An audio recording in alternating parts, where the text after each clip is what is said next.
Specific diet plan for GERD। GERD का मतलब होता है gastro oesophageal reflux disease. GERD diet plan.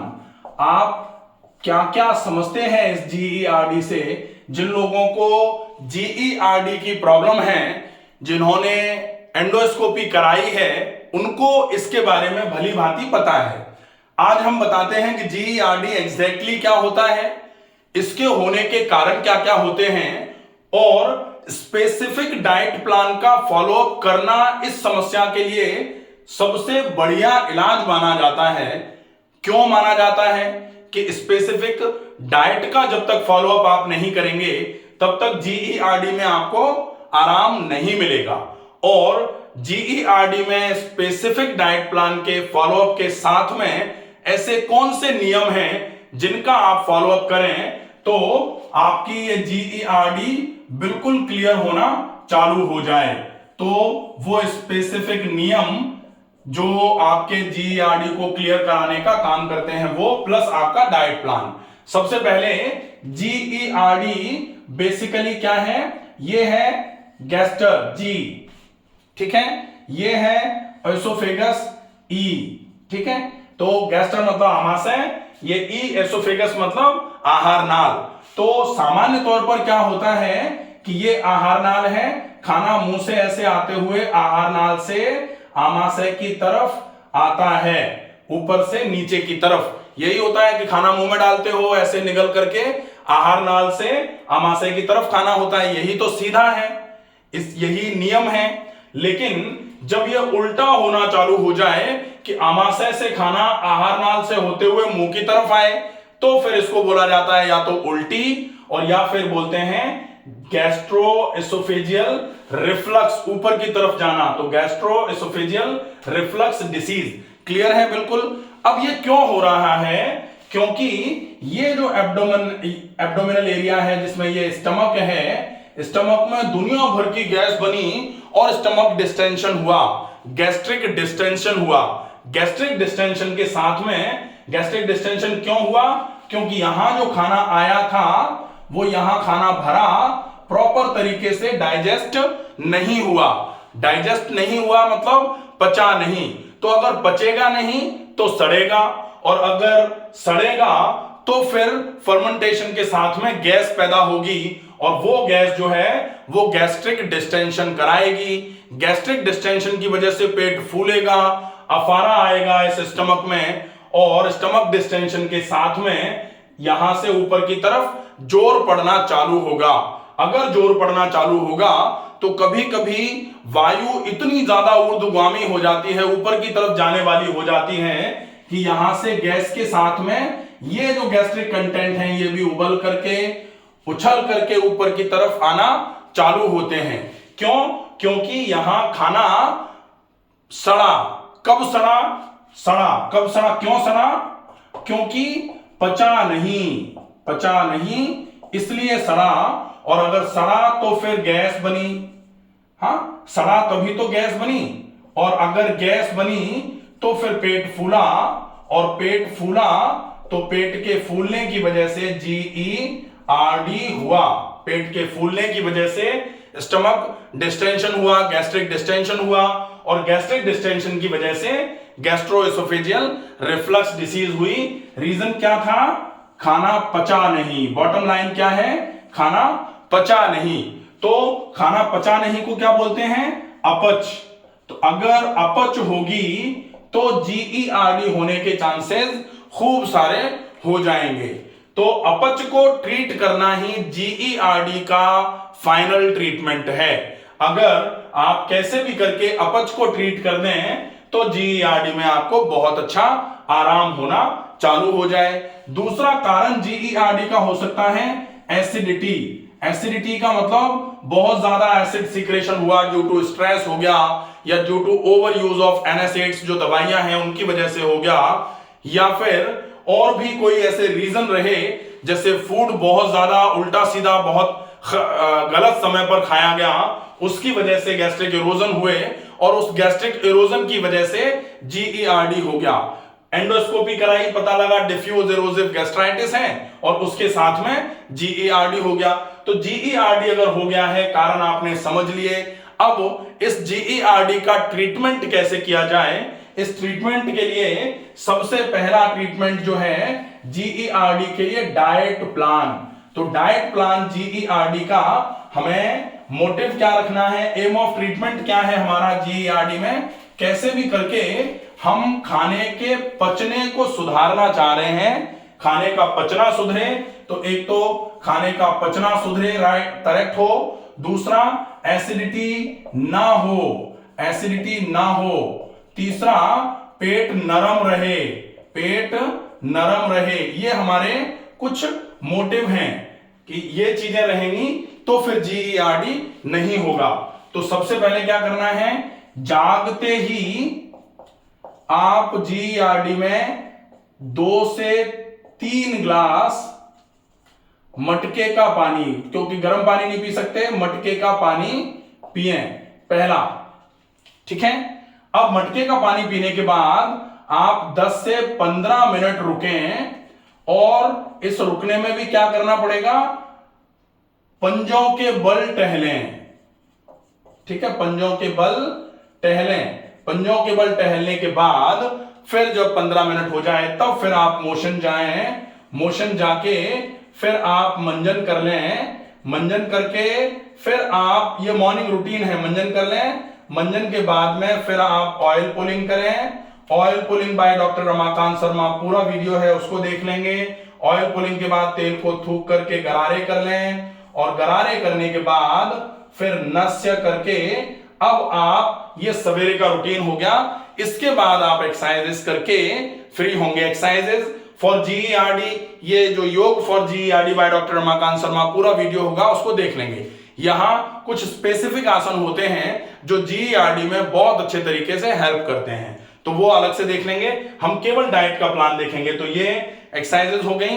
अब यहां तक करने के बाद हमने योगा किया, प्राणायाम किया, उसके बाद जब हम फ्री होंगे तो फिर डाइट में दूसरे नंबर पर जो चीज हम लेंगे वो रहेगा सौंफ और पानी, सौंफ का पानी। तो 1 चम्मच सौंफ, 1 कप पानी इसमें हम लेंगे योग करने के बाद। योग करने के बाद हमने सौंफ और पानी ले लिया।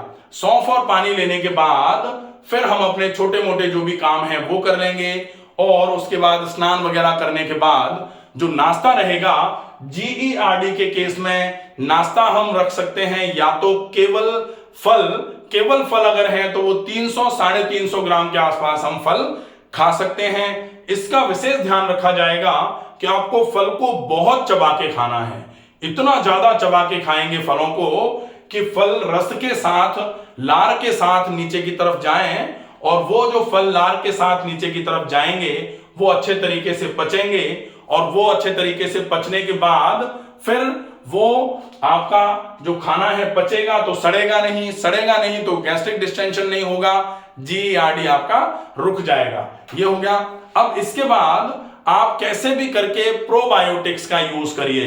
प्रोबायोटिक्स का यूज जो है वो आपके इस जीईआरडी को ट्रीट करने में बहुत अच्छे तरीके से हेल्प करेगा। तो प्रोबायोटिक में आप क्या ले सकते हैं, प्रोबायोटिक में बहुत ही अच्छा रहेगा आप दही का उपयोग कर लीजिए, या फिर जो साउथ इंडियन डिशेज जो होती हैं जिसमें हम इडली ले सकते हैं या फिर हम ढोकला खा सकते हैं, ये प्रोबायोटिक फूड हैं। प्रोबायोटिक फूड जो जल्दी पच जाते हैं, जो बहुत जल्दी पच करके गट माइक्रोबायोम को सुधारने का काम करते हैं। इनकी प्रेजेंस से गट में जो इंटेस्टाइन में जो खराब बैक्टीरियाज हैं वो शरीर में से निकल करके बाहर आना चालू हो जाते हैं, इनको प्रोबायोटिक बोला जाता है। तो प्रोबायोटिक में आप इसका यूज कर सकते हैं, बहुत अच्छा रहेगा। प्रोबायोटिक आप कब ले सकते हैं, आइदर आप नाश्ते के पहले ले लीजिए और आप लंच के पहले इसका उपयोग कर सकते हैं। अब जैसे नाश्ते के पहले प्रोबायोटिक में क्या लेंगे, अगर दही ले रहे हैं तो, लेकिन अगर हम इडली खा रहे हैं या ढोकला खा रहे हैं तो नाश्ता ही अपने आप में वो है, तो अलग से प्रोबायोटिक लेने की आवश्यकता नहीं है। लेकिन अगर हमने फल खाने हैं तो फल के 15 मिनट पहले हम प्रोबायोटिक में दही थोड़ा सा उसमें मिश्री मिला करके ले लेंगे, बहुत अच्छा रहेगा। ठीक है, ये आपका हो जाएगा ब्रेकफास्ट। लंच में आप जीईआरडी की प्रॉब्लम है, इंडाइजेशन एसिडिटी को रोकना है, तो आप कोशिश करिए आपका लंच जो है वो थोड़ा लाइट रहे, बहुत जल्दी पच जाने वाला हो। तो कोशिश अगर हो जाए तो आप उबली हुई सब्जियों के साथ में थोड़ा सा जौ का दलिया या फिर आप खिचड़ी और उबली हुई सब्जियां ले सकते हैं, या फिर वेजिटेबल दलिया और वेजिटेबल खिचड़ी बना करके ले सकते हैं। अगर जीईआरडी ज्यादा है, आप केवल 5 से 7 दिन इसका फॉलोअप करिए, डेफिनेटली आपका पाचन सुधरेगा। पाचन सुधरेगा तो गैस्ट्रिक डिस्टेंशन रुकेगा, गैस्ट्रिक डिस्टेंशन रुकेगा तो जीईआरडी में बहुत अच्छा आराम होना चालू हो जाएगा। क्लियर है? इसके बाद फिर लंच और डिनर के बीच में हम कोई भी ऐसी चीज लेंगे जो हमारे शरीर के लिए पोषण का काम तो करे लेकिन भारी नहीं हो। अब पोषण का काम करे और भारी नहीं हो, ऐसे केस में आप क्या ले सकते हैं? तो आप किसी भी सब्जी का जूस ले सकते हैं। जैसे आप गाजर का जूस ले सकते हैं, अगर गाजर का सीजन है तो आप बील का जूस ले सकते हैं, बील का फल अगर आ रहा है तो, और या फिर आप अगर लौकी आपके यहाँ अच्छी मिल जाए तो लौकी का जूस ताजा निकाल करके ले सकते हैं। बहुत अच्छा रहता है, पाचन तंत्र की कमजोरी को भी दूर करेगा, खाने के पचने को भी इंप्रूव करेगा, खाने के पचने में मदद करने का काम करेगा, और ये खून को पतला करके आपके बीपी को और हार्ट की जो भी प्रॉब्लम्स हैं उनको मैनेज करने में आपकी बहुत अच्छे तरीके से हेल्प करता है। इसके बाद शाम का जो खाना है, शाम का खाना आप कोशिश करके, जीईआरडी है, आप शाम का खाना 6, सवा 6, साढ़े 6 तक खा के फ्री हो जाओ। क्योंकि सामान्य तौर पर इस समस्या में क्या होता है, जैसे ही आप लेटते हो, आपने खाना खाया 2 घंटे के बाद भी आप लेट रहे हो तो खाना मुंह की तरफ आ रहा है, तो कम से कम 3 से साढ़े 3, 4 घंटे पहले, सोने के कम से कम 4 घंटे पहले आप खाना खा लो। तो आप 6:30 बजे के आसपास अपना खाना फ्री कर लेते हो, तो 10:30, 11 बजे तक आप अगर सोओगे तो वो खाना आपका आमाशय से नीचे जा चुका होगा, और जब आमाशय से नीचे उतर जाता है खाना, तो फिर अब ये खाना यहाँ एक वॉल हो गया, ये वॉल हो गया, तो इस वॉल को क्रॉस करके, इस वॉल को क्रॉस करके तो ऊपर की तरफ नहीं आता है। तो लेट नाइट डिनर्स तो आपको जीईआरडी में कंप्लीटली अवॉइड करने होंगे। तो ये तो हो जाएगा आपका डाइट का प्लान। अब रात को सोने के पहले आप जीईआरडी के केस में आप या तो सौंफ का पानी, या फिर सही अगर अच्छा शहद आपके पास है तो आधा चम्मच शहद 1 कप पानी में घोल करके आप सोने के कम से कम 1 घंटे पहले ले लेंगे। तो ये आपका पूरा डाइट प्लान हो जाता है जीईआरडी का। डाइट प्लान के साथ में 2 विशेष नियम हैं जिनका फॉलोअप जरूरी है। पहला है, खाने में जो भी खा रहे हैं उसके हर ग्रास को कम से कम 50 से 60 बार चबा के खाइए। जीईआरडी में ये नियम जो है, ये जो अपन ने नियम बोले थे ना कि पहला तो डाइट और दूसरा नियम, तो ये नियम है कि खाने के 1 ग्रास को 50 से 60 बार चबा के आप खाओ, बिल्कुल पानी करके आमाशय में खाने को आहार नाल से आमाशय में ले जाओ, मुंह से तब उतारो जब बिल्कुल पानी हो जाए, बहुत अच्छा फायदा रहेगा। दूसरा, पानी का उपयोग खाने के पहले और खाने के तुरंत बाद बिल्कुल भी ना किया जाए। खाने के कम से कम 1 से 1.5 घंटे के बाद पानी पिया जाए। कहा जाता है जीर्णे वारी बल प्रदम, अगर आप भोजन के पचने के बाद पानी पीते हैं तो वो पानी आपके लिए बल प्रदान करने का काम करेगा। तो ये पूरा डाइट का रूटीन प्लस 2 नियम हो जाएंगे। इन नियमों का प्रॉपर तरीके से फॉलोअप करिए। साथ में अगर जीईआरडी की प्रॉब्लम है तो इस डाइट के साथ में कम से कम 40 मिनट चलना, 40 मिनट में कम से कम 4 किलोमीटर कवर करना है। आप धीरे धीरे अगर चल सकते हैं तो कम से कम 3 किलोमीटर तो कवर करना ही है। अगर 3 किलोमीटर आप कवर कर रहे हैं तो डेफिनेटली धीरे धीरे करके आपके पाचन तंत्र की क्षमताएं बढ़ना चालू होंगी, अपच होना बंद हो जाएगी, डेफिनेटली आपकी जीईआरडी में बहुत अच्छा आराम मिलना चालू हो जाएगा। आशा है ये पूरा वीडियो बहुत अच्छे तरीके से आपको समझ में आया होगा। अगर कोई चीज समझ में नहीं आई है तो प्लीज आप कमेंट बॉक्स में लिख करके पूछ सकते हैं, आपके उस प्रश्न का समाधान किया जाएगा। स्वस्थ रहिए, सुरक्षित रहिए। धन्यवाद।